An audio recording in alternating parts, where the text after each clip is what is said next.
शासनाच्या विविध योजना शेवटच्या लाभार्थ्यांपर्यंत पोहोचवण्यासाठी कटिबद्ध. आमदार सिद्धार्थ खरात. महसूल विभागाच्या सेवा थेट जनतेपर्यंत पोहोचविण्यात याव्या व नागरिकांच्या प्रलंबित प्रश्नांचा जागेवरच निपटारा व्हावा या उद्दिष्टाने छत्रपती शिवाजी महाराजस्व समाधान शिबिर अंतर्गत कार्यक्रमाचे आयोजन करण्यात आले होते.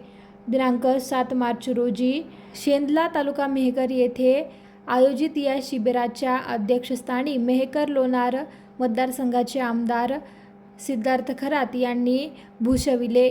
या शिबिरामध्ये महसूल विभाग व तहसील कार्यालय मेहकर यांच्या वतीने विविध शासकीय योजनांचा प्रत्यक्ष लाभ नागरिकांना देण्यात आला. शासनाच्या सेवा एका छताखाली उपलब्ध करून देत अनेक प्रलंबित प्रकरणांचा जागेवरच निपटारा करण्यात आला.